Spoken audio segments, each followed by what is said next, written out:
తెలంగాణలో అధికార విపక్షాల మధ్య ప్రాజెక్టు వార్ కొనసాగుతుంది. రైతులకు నీళ్లిచ్చిన ఘనత తమదంటే తమదని ఇరు పార్టీల నేతలు పదే పదే ప్రకటనలు చేస్తున్నారు. భద్రాద్రి కొత్తగూడెం జిల్లాలో సీతారామ ప్రాజెక్టుని పరిశీలించారు మంత్రులు. ఆయకట్టు స్థిరీకరణ, ప్రాజెక్టులో నీటి లభ్యత గురించి అడిగి తెలుసుకున్నారు. ఇక ఈ సందర్భంగా మంత్రి ఉత్తమ్ కుమార్ రెడ్డి కీలక వ్యాఖ్యలు చేశారు. సగం పూర్తయిన ప్రాజెక్టులకి రీడిజైన్ పేరుతో గత ప్రభుత్వం పెద్ద మొత్తంలో ఖర్చు చేసిందన్నారు మంత్రి. 10 ఏళ్ల కాలంలోనూ దేవాదుల ప్రాజెక్టు పనులు పూర్తి చేయలేకపోయారని విమర్శించారు. 1,00,000 కోట్లు ఖర్చు చేసి నిర్మించిన కాళేశ్వరం ప్రాజెక్టు కూలిపోయిందన్నారు మంత్రి ఉత్తమ్. కాళేశ్వరం ప్రాజెక్టు వినియోగానికి పనికి రాదని ఎన్డీఎస్ఏ స్పష్టం చేసిన విషయాన్ని గుర్తు చేశారు. ఎన్డీఎస్ఏ సూచనల మేరకు తాము నడుచుకుంటున్నామన్నారు మంత్రి. అన్నారం బ్యారేజ్ డిజైన్ చేసింది ఒక చోట, నిర్మించింది మరో చోట అంటూ విమర్శించారు.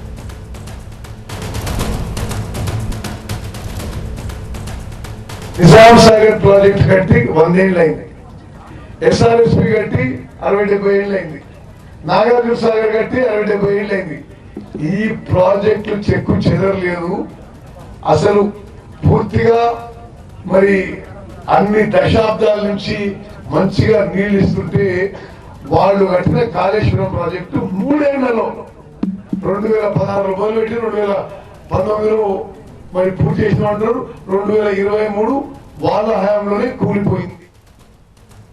ప్రాజెక్టు వారికి సంబంధించి పూర్తి అప్డేట్స్ అందించడానికి మా ప్రతినిధి నారాయణ సిద్ధంగా ఉన్నారు. నారాయణ, రైతులకు నీళ్లిచ్చిన ఘనత తమదంటే తమదంటూ ఇరు పార్టీల నేతలు మాటల యుద్ధానికి తెరలేపుతున్నారు.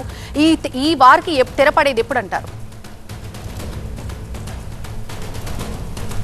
గత కొంతకాలంగా కూడా అధికార కాంగ్రెస్, ప్రతిపక్ష బీఆర్ఎస్ మధ్య ప్రాజెక్టుల మీద క్రెడిట్ వార్ అయితే కొనసాగుతుంది. ఇప్పుడు గత 3 రోజుల నుంచి రాష్ట్ర కేబినెట్ మంత్రులు డిప్యూటీ సీఎం బట్టి విక్రమార్క, ఉత్తమ్ కుమార్ రెడ్డి, పొంగులేటి శ్రీనివాసరెడ్డి ప్రాజెక్టులు బాట పట్టారు. దేవాదుల ప్రాజెక్టు 3 రోజుల క్రితం సందర్శించి అధికారులతో సమీక్ష సమావేశం నిర్వహిస్తే మనం ప్రస్తుతం చూడొచ్చు. మన వెనక భాగం సీతారామ ప్రాజెక్టు వద్ద ఉన్నాం. మనం ఇక్కడ ఏతాలకుంట టన్నెల్, ఈ టన్నెల్ను కూడా దాదాపుగా 12 నెలల యుద్ధ ప్రాతిపదికన పూర్తి చేశారు. ఇప్పుడే మంత్రులు ఇక్కడ ఉన్నటువంటి సీతారామ ప్రాజెక్టు పనులు, టన్నెల పనులు కూడా పరిశీలించి అధికారులతో సమీక్షా సమావేశం నిర్వహించారు. మంత్రులు కూడా కొన్ని కీలకమైనటువంటి వ్యాఖ్యలు చేశారు. గత బీఆర్ఎస్ ప్రభుత్వం 10 సంవత్సరాల కాలంలో 1,80,000 కోట్లు ఇరిగేషన్ ప్రాజెక్టుల మీద ఖర్చు పెట్టి 1 ఎకరా ఆయకట్టుకు కూడా నీళ్లు ఇవ్వలేకపోయిందనేది, పైగా ప్రాజెక్టును రీడిజైన్ పేరుతో అంచనాలు పెంచిందే తప్ప ఎక్కడా కూడా రైతులకు ఉపయోగపడలేదనేది ఆరోపణ చేశారు. ఇప్పుడు కాంగ్రెస్ ప్రభుత్వం వచ్చిన తర్వాత యుద్ధ ప్రాతిపదికన సీఎం కానీ కేబినెట్ మంత్రులు కానీ నిర్ణయం తీసుకొని ఎక్కడా కూడా ప్రాజెక్టులు ఆపకుండా ఏ విధంగా ముందుకు వెళ్ళాలనేది